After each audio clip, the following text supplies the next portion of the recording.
Hi, I'm Zoe. And I'm Vannina.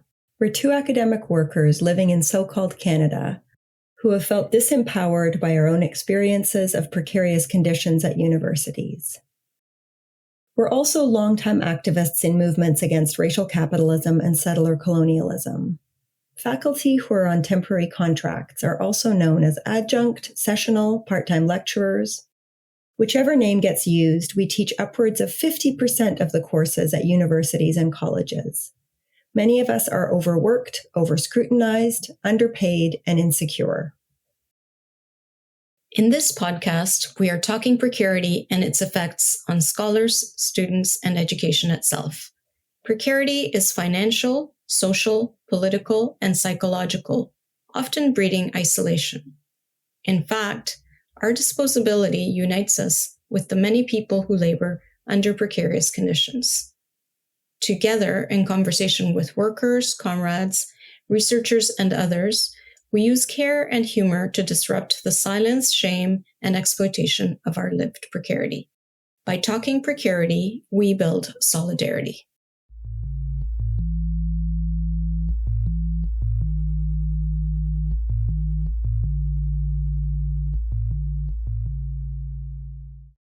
Welcome to episode 1 of Talking Precarity. In this episode, we were joined by Shannon Giannitsopoulou, a comrade who is currently completing a doctorate in social justice education. Shannon made the excellent suggestion that the first episode of Talking Precarity should be an interview with the hosts. Getting to be on the other side of the microphone allowed us to talk about our own relationship to precarity and the origins and goals of the show. Shannon also encouraged us to unpack what we mean when we use terms such as neoliberalism and how we understand the connections between academic precarity and the precarity of liberatory politics within the academy.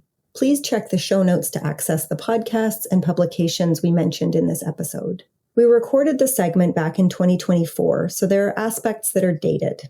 There's a lesson about precarity in this delay. Unpredictability goes hand in hand with precarious work conditions. It can mean never turning down extra work, or going on strike, or spending a lot of time on job applications, or even all three. And we often end up having to set aside other projects that don't earn us an income.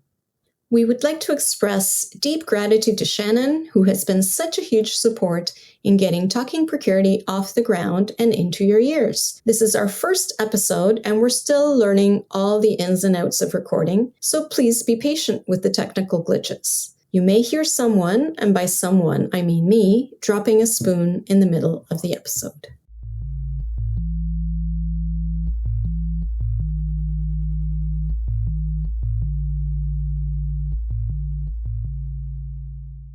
Yeah, so how did the idea for this podcast come about?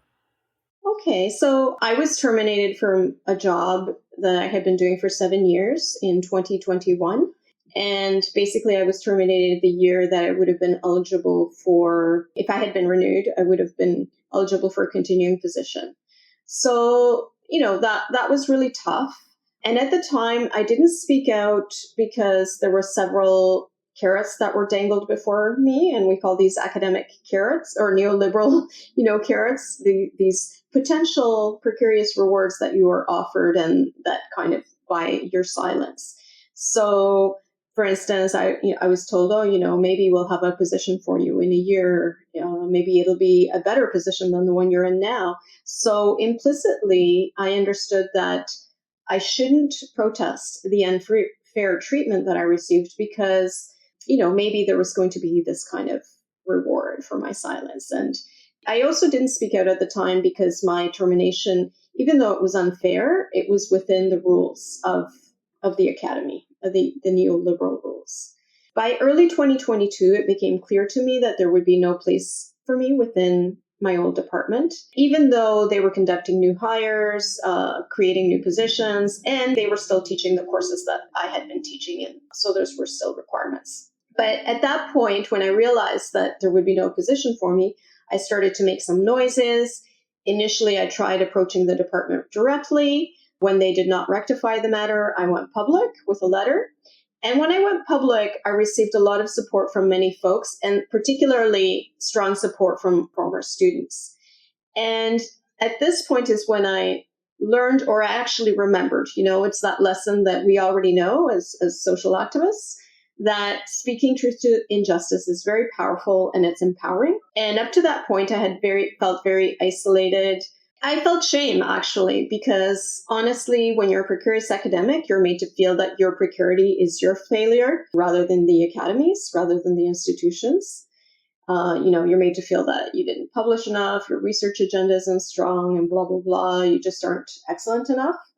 And so when I spoke out, I, of course, realized that I was not alone and that this is important because there's so many of us who are silenced in precisely the same way.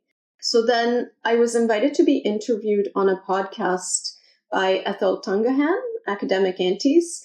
That's an excellent podcast if you haven't listened to it before. And I have to say that was a wonderful experience. It was very empowering, and I have to say even joyful. So that's when, for me, the idea of having a podcast to talk about academic precarity was in a way born, because I thought this was very empowering. And I think I would like to share that kind of experience with other precarious academics who are having similar experiences. That's a perfect intersection with how we started to work together. So, Vannina and I have known each other since grad school when we were not in exactly the same cohort, but we shared a supervisor and a lot of our work and theorizing overlapped, but we kind of lost track of each other, I guess, and, sort of would see each other from a distance at various kinds of political events or demonstrations.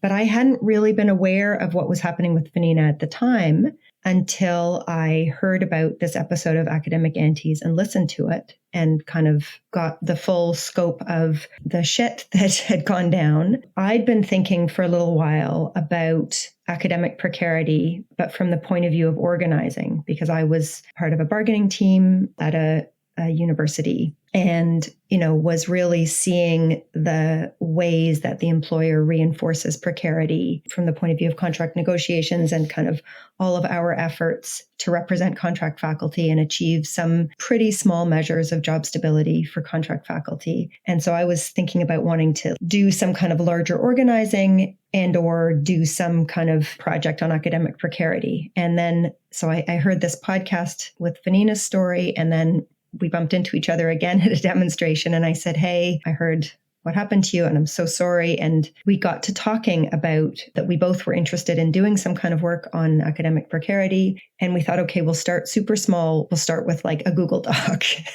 We'll just start by putting some ideas on a page. And Vannina was always really clear about the idea of a podcast as a kind of central piece of this. And it makes so much sense, Vannina, hearing you talk about it now, in relation to your initial experience of, responding to that kind of shame and silencing with speaking out and, being kind of supported in speaking out or getting a community around you as a result of speaking out. And also then that we came together as a result of that podcast episode, that Academic Aunties podcast episode. So when we started talking about it, the podcast was always a central piece as a way to give people a way to tell their stories and a way to break silence and shame. But we also were always talking about sort of some other elements like a kind of organizing pillar, but maybe we'll get into those details a little bit later. And Vannina mentioned the neoliberal rules of the academy. So for listeners who aren't familiar either with neoliberalism or the particular way it manifests in academia, I'm wondering if you just want to briefly name what that looks like. I think really excellent question, because for sure neoliberalism is one of those terms that gets used so often. And in some ways it can be broken down quite simply. And in other ways, like it has incredible tentacles. And so it takes so many different forms. I think one of the ways that I understand neoliberalism is that it's like taking the rules of corporations and of the market economy and applying them to kind of more and more areas of life where profit is not supposed to be the main goal. So think about hospitals and schools, right, as places that are supposed to be about enhancing or like producing, although both of those terms sound suspect as soon as I say them, some kind of social benefits, right? The point of hospitals and schools is not supposed to be as efficient and as cost effective and as profit oriented as possible. But that's what, if you take the rules of corporations, and of capitalism and bring them in, what you end up doing is measuring everything in terms of numbers, in sort of quantity rather than quality. So you emphasize who is producing the most, right? So if you think about academic excellence, it then becomes about who's publishing the most, who's getting the most grant money, rather than being about how are they producing social change or how are they connecting with their students, right? So those are all things that are sort of softer and more related to the qualitative end of things. So anyway, that's sort of one set of ways. But Vannina, you jump in anytime. Thank you, Zoe. I actually haven't been teaching for a while, so I'm not as much in a mindset of explaining neoliberalism.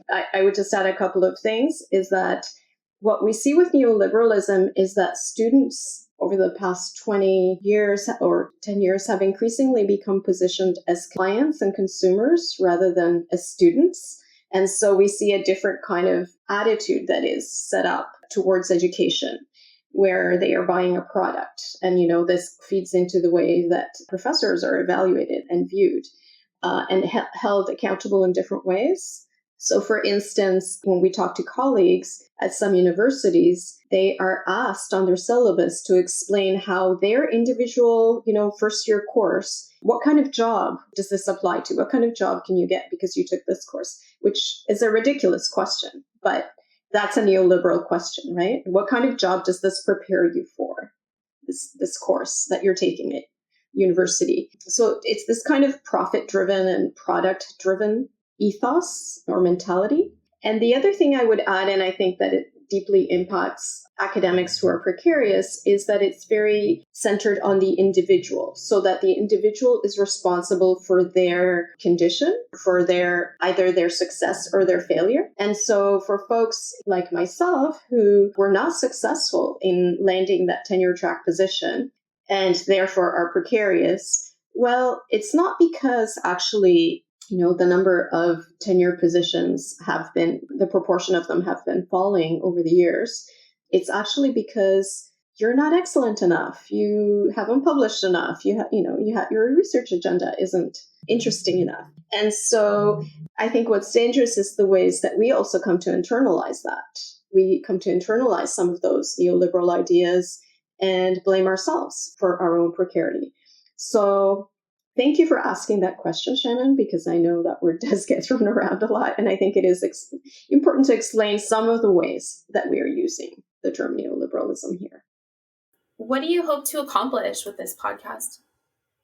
I'll start that one of the things was to break the silence and give voice to other precarious academics. And I know that term, give voice, can sound kind of cliche, but again, it's grounded in my own experience that there are many ways that we are silenced. When you're employed from course to course or year to year, you quite often feel like you can't speak out against the unfairness of what is happening, because if you do, then you might not get that next contract. So that's just on a very basic level. But the silencing also happens in terms of the kinds of politics you can speak about, the kinds of things you can teach. Even in the class, if you mention, and I have to say this is very relevant at this moment, when those of us who are critical scholars and who are teaching in areas in any way related to social justice must of necessity speak on the genocide that's happening in Gaza. But as we know, so many academics have already been sanctioned for doing this, have been punished for doing this. Now I feel like I'm already getting off topic, but I guess that silencing happens on so many levels. So we do want to amplify the voices of scholars who often aren't given those spaces and are not giving those platforms. The second thing is the reason to give that voice is to disrupt the isolation, because we are quite often located, even if we're on the same campus, we're isolated within our departments. We're not given we're not invited to join each other in meetings, or for those who have union locals, perhaps that is a space to organize, but there is a limitation of what can be discussed in those meetings as well. And I think that some of what we wanted to give space to is to actually acknowledge that isolation, the shame that is often accompanied because, again, as I mentioned, with neoliberalism comes that idea that you're responsible for your own precarity. And something that Zoe and I talked about early on is that we also wanted to create a space for joy, because actually we do find that there is joy in resistance, right? And so we wanted to create that space as well. But I'll let you pick it up from here, Zoe. Yeah, I mean, I really appreciate, Vannina, how you sort of started talking about Palestine and Palestinian solidarity and then sort of caught yourself as if that was going off topic. And I think the reality, or to be totally upfront, I think our goals are nothing short of total social transformation. So I think there's certainly a desire to provide people a kind of space to tell their own stories and connect with each other and, make community and be able to resist the kind of downloading of shame onto themselves. There's also a desire for like a kind of larger mobilizing of, all of these different pockets of contract faculty at universities and in locals across the place that's currently known as Canada. And, a desire for like people to be able to share strategies and like mobilize and organize together. So I think it's not a small set of goals that we have. And also it is very much back to that sort of everyday experience of having a space to stop and reflect and make sense of your experience within a larger context is maybe a way to describe it. You mentioned the genocide that's happening in Gaza, and I'm just wondering if you want to speak briefly to why it's important to connect the resistance to academic precarity to other struggles and movements, both on Turtle Island and beyond. I mean, I have so many thoughts. I guess I'll just start with one piece that's not necessarily, it's just the first piece that comes to me. And that is about what happens when you make certain academics or thinkers or scholars precarious. You, in the process, make their knowledges precarious. And so, I mean, we won't get into it here, but some of reading about the history of the adjunctification of universities or, bringing in adjuncts initially as sort of specialists in their fields and then expanding these sort of contract positions to the point where certainly in some cities and some universities, contract faculty do more than 50% of the teaching. That history coincides with Black power movements, queer movements, feminist movements pressing universities to kind of transform themselves and to admit more students who aren't white men. And so, we sort of get the creation of this precariat or this body of contract faculty who represent these kind of new and challenging forms of knowledge. So for me, that point of connection is really related to what we're seeing in the present moment, although it's not new. It's something that's been going on for decades, really, with scholars who speak about Palestine, the ways in which speaking out about Palestine or in solidarity with Palestine or being critical of the state of Israel can get you and your work marked as illegitimate or anti-Semitic or, can get you sanctioned and pushed out of the university. So, I mean, that's just, as I say, that's just one sort of piece of a response. Thanks for that, Zoe. And I'm so appreciative that you have started to do that research, because I actually wasn't aware of that until you brought up that research into the history of precarity and how it coincides with this entrance of, what might some say are revolutionary fields into the university. What I would add is that as we started to do this work and we started to convene with other scholars, we realized, the precarity of our work is related to the precarity of solidarity and our ability to be in solidarity with each other and with liberation movements around the world, because we started to see that, and this is not surprising, of course, those of us who are participating in certain forms of activism, those of us who are anti-racist, anti-colonial, Indigenous, Black faculty are much more likely to be located within precarious employment.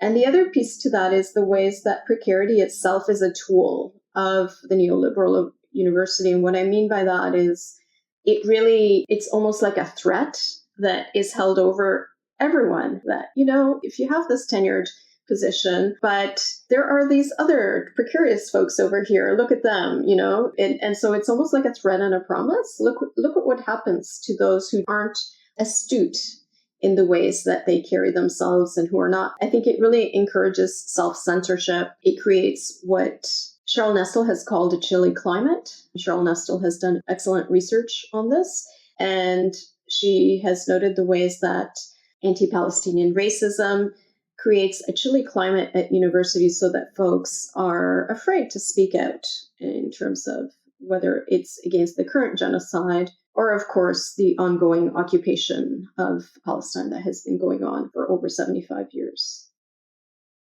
So what is the Precarity Collective?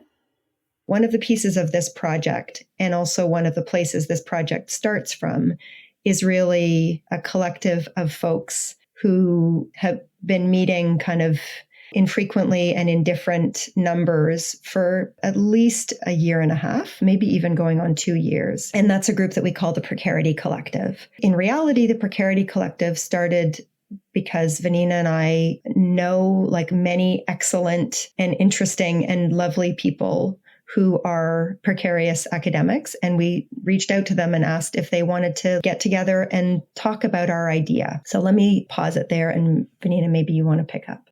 Yes, and I think when we extended that invitation out, folks were very enthusiastic. And we found in the first few meetings that we held that it was a really important space that didn't exist anywhere else. And we had folks tell us, actually, there are a few spaces where they feel that they can tell their story because it is something that is, as we said, there is shame to being, unfortunately, there's this shame that we carry around our precarious condition, and that it's important to find ways and spaces where we can talk about this and without judgment, where we can talk about it with analytical insight. And I think for Zoe and I, we are the ones who have gained from this space, we have learned so much through our colleagues who have such deep analytical insights that have really led us to think about, well, what is it that precarity produces? Aside from the exploitation that we can easily identify, it has really led us to have greater insights about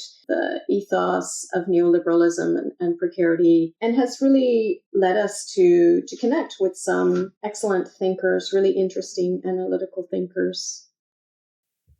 One thing I was going to add about the Precarity Collective and where it's located is that in starting to do some of the maybe more conventional academic side of this project, the work of researching academic precarity and also political research, like researching bodies or entities that are trying to organize around academic precarity, we've discovered, maybe not surprisingly, that this is a project that many different people have pursued or worked on from many different angles from a long time. And so there's an international body that is dedicated to trying to organize precarious academics. There's the Canadian Association of University Teachers that has its own body dedicated to contract faculty.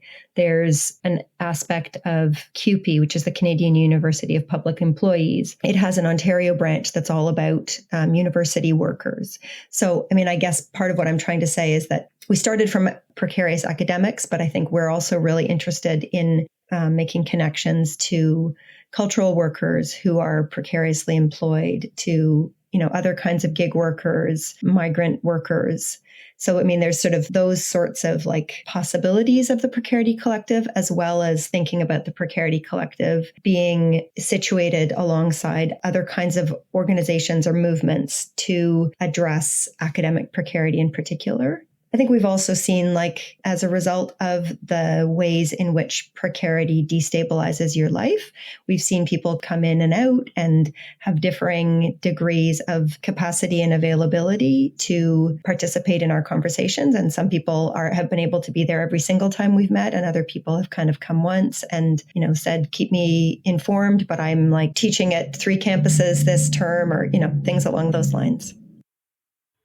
So far, what has brought you joy in doing this work? Well, let me just start by saying that one of the things that's brought me joy is having Vannina to collaborate with. I think that the experience of being a precarious academic is, as we've said, is isolating in so many ways, and is one in which you kind of internalize a questioning of your own ability as an academic or your own value as an academic. And I think that in working together and in working with somebody who has such similar political views as me and such similar kind of theoretical grounding, anti-racism and critiques of white supremacy and settler colonialism, it's been a really, really powerful and joyful experience to have this very specialized kind of community, a kind of community that brings together many different pieces that are important to me. Oh, what has brought me joy in this work has been, I have to say, likewise, reconnecting with Zoe has been wonderful, and realizing, I think, that breaking the isolation has been just so huge, because again, when you're precariously employed, it is like you are in a hamster wheel, always trying to make up for, trying to do your research and feeling like you're never doing enough. And then being with Zoe and with other comrades where we all can validate that, yes, we are doing enough and we actually have done far more than enough, and that actually connecting with each other is part of what we need to be doing right now, and that is actually part of the political work that we need to be doing. It's part of the intellectual work that we need to be doing, and that the realization that actually there's really important work that we can be doing collaboratively has brought me a lot of joy. And I have to say, I have had the opportunity to really connect with people on a different level, colleagues who I didn't know before, and who are senior to me and whose amazing scholarship and analyses I was not aware of before. And I have had an opportunity to connect with them and really grow as a thinker. Even my perspectives on what it means to be precarious have developed. And I shouldn't say just folks who are senior to me. I'm learning from folks who are younger than me too, because I can think of some wonderful colleagues who, are coming in, they're grad students, and they just have really wonderful perspectives on solidarity and precarity and the kinds of questions that we need to be asking and how we can reframe our thinking on precarity itself and how we actually need to question our attachment to security. And so it's actually been such a growing experience for me, and that's really brought me a lot of joy. Who would you say are your podcast crushes? I mean, right off the bat, two major podcast crushes or like frequent voices in my ear are academic aunties, Ethel Tuncahan, who we've already mentioned. And she's somebody who really just brings together the academic and the political and the kind of care work. I mean, she really speaks to the experience of racialized faculty and first-gen faculty and all of the work of mentorship and among faculty and racialized students. I think another podcast I've listened to for a long time and that, has really informed my sense of the ways that podcasts can be kind of political platforms is Sandy and Nora Talk Politics. And, that's mostly has been local, although, well, I guess Sandy is now located in Los Angeles. So Sandy Hudson, has been local to Toronto for a long time as one of the founders of Black Lives Matter Toronto, maybe Black Lives Matter Canada. Nora Loretto is a journalist who I think is located in Quebec City. And well, I mean, a lot of people might know her work from during the pandemic when she was one of the only people who was collecting data about pandemic numbers and tying them to workplaces and sort of making the connection to like either congregate workplaces or congregate living places when, the government was kind of treating this as a situation that we were all in equally together and where we were all just individuals rather than looking at sort of the structural conditions that were shaping the pandemic. Anyway, those are two crushes I would name right off the bat. So that's a great question. I love Millennials Are Killing Capitalism, and I highly recommend that people check it out if you haven't listened to it before. They speak with thinkers and activists. It's really an anti-fascist education. That's what I would call it. They speak with folks like Fred Moten. They have spoken with folks from Palestine ever since October 7th. They have had such important and deep analyses of what is going on. They spoke with Steve Saleta a little while ago precisely on the issue of resistance to Palestine and how scholars in particularly are positioned to resist. Another one I really love is Ear Hustle. It's Nigel Poor and Earlonne Woods. This podcast started out inside of San Quentin State Prison, and it's excellent. It's a project where people who have been imprisoned, incarcerated, are direct participants. Earlonne Woods, one of the producers, was only recently released. And Nigel Poor is an artist, but they bring together stories from inside San Quentin in a way that is very impactful. I guess those are a couple of my podcast crushes. If I'm a listener, a podcast listener, why should I tune in regularly to Talking Precarity? I think that what we can offer to listeners, or what we would hope to offer to people who come to stop in on our podcast, is some kind of a mix of personal anecdotes and care alongside biting critical analysis of structural formations. So, I mean, it's a very particular package. It's not going to be for everybody. What I hear in our conversations is a kind of blending of all of those pieces with humor. Is there a website that folks can go to learn more about Talking Precarity and the Precarity Collective? And how can those who are facing precarity in academia connect with you? The website, alongside, hosting our podcasts and resources potentially for organizing or, readings about academic precarity. We're also hoping to have some kind of space for organizing, whether that's for formal organizing within union locals or other kinds of organizing that people might want to do across types of precarity, across different precarious sectors. And that also relates to another project that we're working on at the moment, which is called Precarity Archives. And that's going to be much more based around visual culture, but maybe we'll leave it dangling for now and talk more about that in another episode. Nearing the end, is it particularly dystopian or bizarre to be teaching in the area of critical studies and research and social justice, and then come up against such unjust neoliberal employment precarious practices? I guess I'll start briefly by saying this is not new. We know that the university is actually part of the structures of capitalism, white supremacy, colonialism. So this is not new. I guess I would say that it does hit particularly hard when you're employed in departments such as my own, which was social justice education. And when other folks who are also in that department and, claim to have commitments to that show themselves to be otherwise. So that hits particularly hard. But I also, when we think of ourselves as precarious, we realize that we are not singled out as academics, that we are part of a whole class of gig workers all over the economy. We see that there's precarity in many, many areas. I don't think it's dystopian. I think it's something that has existed for a long time. And it's also something that workers have resisted for a long time. And so I think that one of the things that is hopeful to me about this project is that we are really focusing on academics as workers, and that where our strength comes from is being in solidarity with each other and with workers in other sectors, and not seeing ourselves as some kind of privileged class.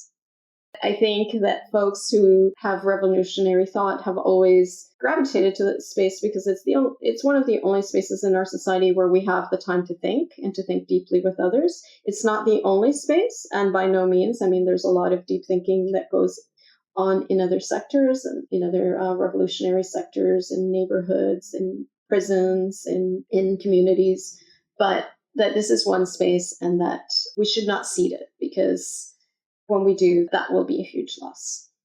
In a few sentences, what gives you hope when you do this work, that a different world is possible?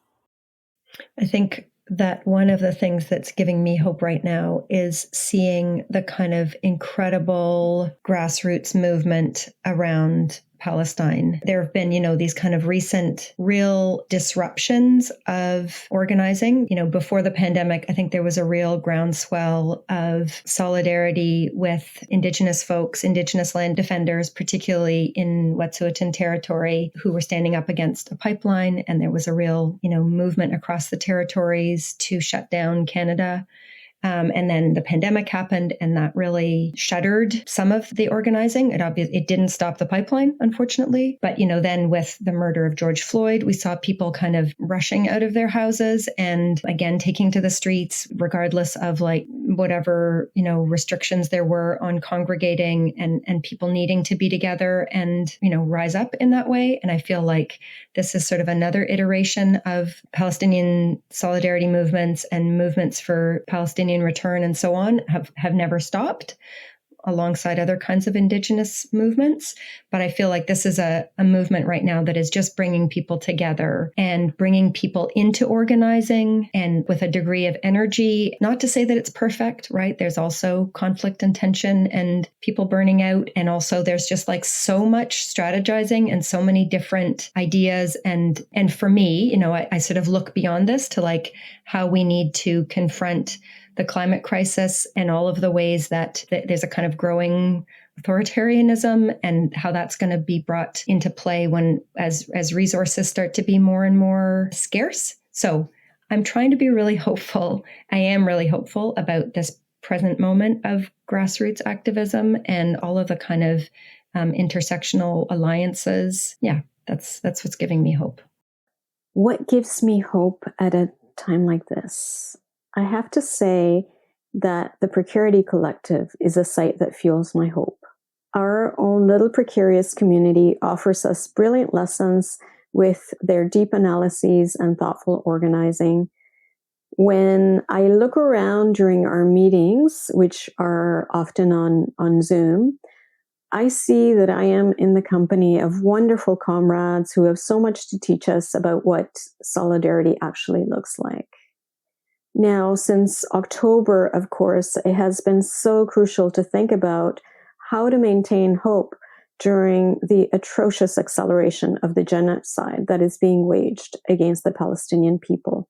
A genocide that is perpetrated by the Zionist entity, but is also fully backed by its allies, including the US and the Canadian state. In fact, our Talking Precarity project has often been on the back burner because it seems almost obscene to do anything but fight genocide right now. At the same time, as we have mentioned today, precarious labor conditions are one of the weapons of political repression. And we have so many people that we have seen who have lost their jobs or been severely disciplined because of speaking out in support of Palestine. Where I find tremendous hope at a time like this is with the Palestinian people themselves. I derive hope when I read or listen to Palestinian activists, analysts, artists, teachers, poets, and so on, who remind us that the current moment is part of the struggle for liberation and that Palestine is being liberated right now. I derive hope from the steadfastness of the Palestinian people who keep reporting, who keep resisting apartheid and occupation, and who do not give up hope. So if Palestinians are not giving up hope, I think that our obligation at minimum is to figure out ways to not despair, to not give up hope. And organizing itself is what gives me hope.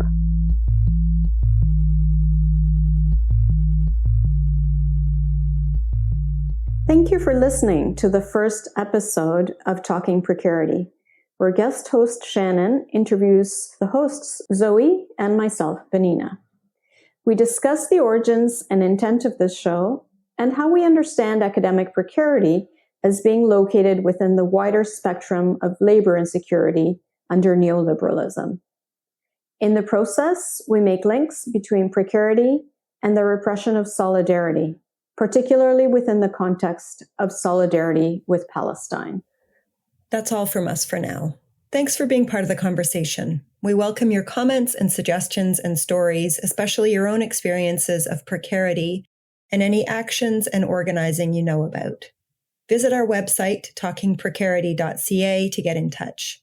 You can also find details about our guests in this episode in our show notes, as well as links to resources we mentioned. Please follow us on Instagram at Talking Precarity and on Twitter at Talk Precarity. Talking Precarity is produced by Zoe Newman and Vannina Sztainbok, with logistical coordination by Shannon Giannitsopoulou. The show is edited by Milena Sztainbok. Our logo was designed by Elana Fricker, and the music is by Diana Thorpe. Johnny Kavuras provided technical support. Talking Precarity is part of a larger project that includes the Precarity Collective, whose words and ideas inspire and sustain us. Until next time, solidarity.